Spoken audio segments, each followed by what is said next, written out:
নতুন বছর, ভোটের বছর। আগামীকাল রাজ্যে আসছেন প্রধানমন্ত্রী নরেন্দ্র মোদী। আগামীকাল মালদায় তার সরকারি কর্মসূচি রয়েছে, জনসভাও রয়েছে। মালদায় তিনি দেশের প্রথম স্লিপার বন্দে ভারত ট্রেনের উদ্বোধন করবেন। এছাড়া অমৃত ভারত সহ একাধিক ট্রেনের উদ্বোধন করবেন, তারপরে জনসভা করবেন, তারপর রাজ্য ছাড়বেন। পরশুদিন আবারও আসবেন। পরশুদিন সিঙ্গুরে টাটারা যে মাঠে শিল্প করতে চেয়েছিল সেই মাঠেও তার সভা রয়েছে। অর্থাৎ ঠাসা কর্মসূচি রয়েছে। কি বার্তা দেন সেদিকে অবশ্যই নজর থাকবে, কারণ পরপর দুদিন, একদিন উত্তরবঙ্গে, একদিন দক্ষিণবঙ্গে। এই মুহূর্তে মালদায় চলে যাবো সরাসরি। সুবোধ আমাদের সঙ্গে রয়েছেন। সুবোধ, কাউন্টডাউন ইতিমধ্যেই শুরু হয়ে গেছে, আর কয়েকটা ঘন্টা অপেক্ষা রয়েছে, একেবারে শেষ মুহূর্তের প্রস্তুতি। সুবোধ,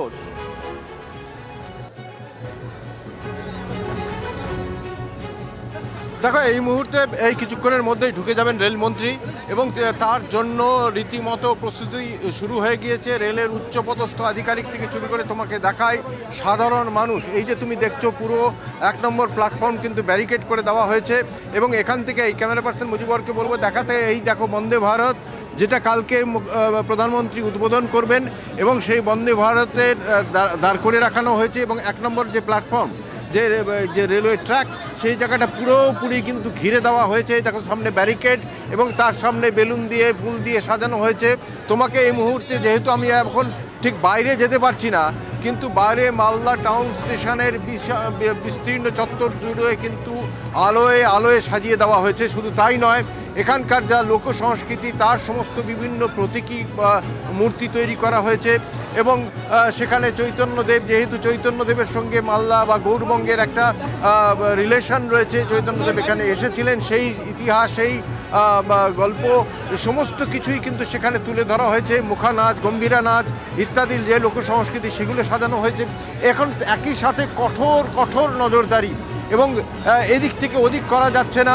বহু মানুষ, তারা যে যাত্রী হোক বা কিছু, তাদের মানে সার্বিকভাবে চেক করে তবেই করা হচ্ছে।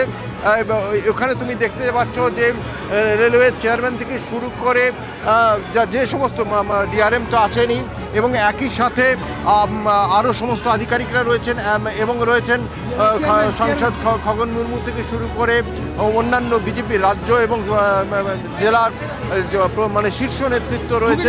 এবং এই মুহূর্তে যেটা ট্রেনটা আসছে, সেখানে রেলমন্ত্রী আসছেন এবং রেলমন্ত্রী এসে আরও পরিস্থিতি খতিয়ে দেখবেন এবং সার্বিক নিখুঁতভাবে যাতে মানে খতিয়ে দেখার চেষ্টা করবেন যে কোথাও কোনো যাতে ত্রুটি তো না থাকে এবং যতটা সুন্দর করে করা যায়। কারণ কালকে শুধু এখানে তিনি আসার পরে উদ্বোধনের পাশাপাশি এখানকার স্কুলের স্টুডেন্ট, বিশেষ করে কেবির কেন্দ্রীয় বিদ্যালয়ের যে স্টুডেন্টরা রয়েছে, সেই সমস্ত পড়ুয়াদের সঙ্গে তিনি কথা বলবেন। তাদের কিছু প্রোগ্রাম রয়েছে, সাংস্কৃতিক অনুষ্ঠান রয়েছে, এবং তারপরে তিনি এখান থেকে উড়ে আবার মানে হেলিকপ্টারে করে তারপরে আবার তাদের জনসভা মঞ্চ যেখানে রয়েছে শাহপুর বাইপাসের ধারে, সেখানে চলে যাবেন প্রধানমন্ত্রী। বেশ নজর থাকবে সুবোধ। কাউন্টডাউন ইতিমধ্যেই শুরু হয়ে গেছে, আর কয়েকটা ঘন্টার অপেক্ষা, তারপরেই রাজ্যে পা রাখছেন প্রধানমন্ত্রী। ভোট বছরে পা রেখে কি বার্তা দেন, নজর থাকবে সেদিকে।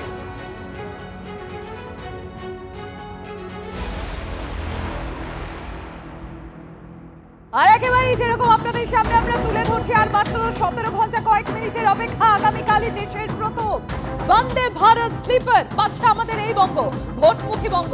মালদা টাউন স্টেশনে হাওড়া কামাখ্যা বন্দে ভারত স্লিপার ট্রেনের উদ্বোধন করবেন প্রধানমন্ত্রী। বন্দে ভারত স্লিপারের অন্দরমহল কেমন খুব জানতে ইচ্ছে করছে তো? এক্সক্লুসিভ সেই ছবি TV9 বাংলার দর্শকদের জন্য তুলে ধরলেন আমাদের সহকর্মী। দেখুন, এই ট্রেনিং উদ্বোধন করবেন প্রধানমন্ত্রী নরেন্দ্র মোদী, যা নিয়ে মানুষের মানে উল্লাস চরমে। ইতিমধ্যেই খুশিতে ভাসছেন সাধারণ মানুষ, এবং রেল কর্মীরা তো বটেই।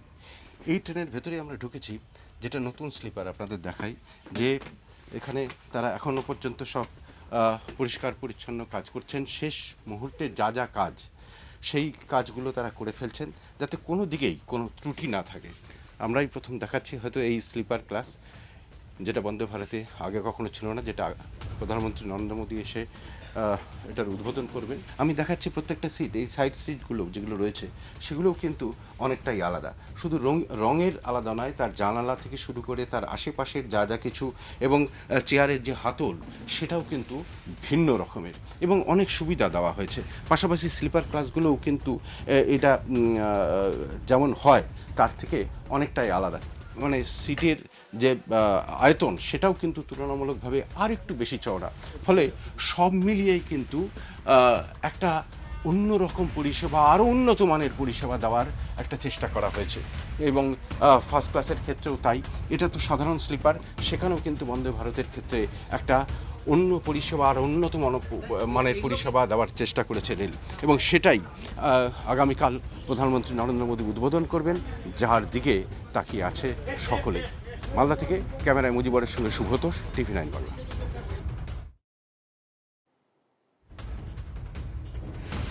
মালদার সরাসরি ছবি দেখছেন রেলমন্ত্রী অশ্বিনী বৈষ্ণব। তিনি ইতিমধ্যেই পৌঁছে গিয়েছেন সেখানে তিনি, এবং আপনারা জানেন আর মাত্র 17 ঘন্টা 52 মিনিটের অপেক্ষা, তারপরেই ভোটমুখী বঙ্গ পেতে চলেছে ভারতের অর্থাৎ দেশের প্রথম বন্দে ভারত স্লিপার ট্রেন।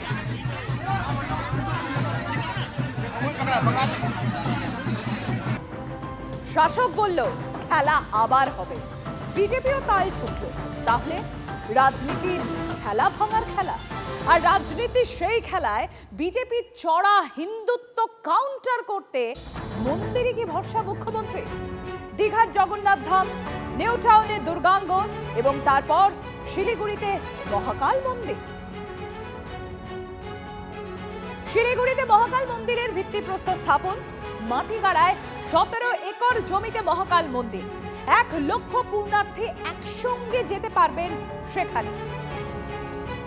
শিলান্যাস হলো 26-এর ভোটের ঠিক আগে আগে। টাইমিং ছিল মহাকাল মন্দিরের শিলান্যাস করবার জন্য। আমাকে যেন কেউ ভাববেন না যে আমি পঞ্জিকা টঞ্জিকা দেখি না, আমি অমৃতকালটাল দেখে আসি। টাইমিং, রাজনীতির টাইমিং। ভোটের আগেই মন্দিরের শিলান্যাস কেন? এই টাইমিংটা নিয়েই প্রশ্ন বিজেপি নেতাদের। আচ্ছা, আর ওদিকে এ যেন দে পাল তুলে দে। এক মন্দিরের শিলান্যাসেই কি বিজেপির পালের হাওয়া কাটতে চাইছে বঙ্গের শাসক দল? আজ পরিস্থিতির কারণে তাদেরকে মন্দিরে যেতে হচ্ছে। খেলার নাম বাবাজি, খেলায় পড়লে বিড়াল নাকি গাছে ওঠে, কেউ কেউ মন্দিরে উঠছে গিয়ে। আমাদের গর্ব সারা পৃথিবীর ইতিহাসে নতুনভাবে সংযোজিত হতে যাচ্ছেন উত্তরবঙ্গে যে মহাকাল। হে মহাকাল, হে ভৈরব, হর হর মহাদেব। দেবতা কুলকেও ছাড়ছেন না, তাদেরকেও ঠকাতে শুরু করেছেন। দেখবেন জগন্নাথ কালচারাল সেন্টারের নাম করে জগন্নাথ মন্দিরের উদ্বোধন করেছেন। এবার মহাকাল মন্দিরের জন্য আবার কি নাম দিয়ে মহাকাল মন্দির হিসাবে উদ্বোধন করছেন আমি বলতে পারবো না। আমরা এই শিব মন্দিরের নাম দিয়েছি মহাকাল মহাতীর্থ, যা আগামী দিন এটা international tourism spot of destination হবে। এই তো মাস তিনেক আগের কথা। সেদিন প্রাকৃতিক দুর্যোগে বিধ্বস্ত দার্জিলিংয়ে গিয়েছিলেন মুখ্যমন্ত্রী। পুজো দিলেন দার্জিলিং এর বিখ্যাত মহাকাল মন্দির, আর সেখানেই ঘোষণা করেছিলেন শিলিগুড়িতে হবে মহাকাল মন্দির। দেখুন, উত্তরবঙ্গে বিজেপির পায়ের নিচের মাটিটা শক্ত। বিজেপির সেই শক্ত জমিতে হিন্দু ভোটে ধস নামাতে আরো একটা মহাকাল মন্দির।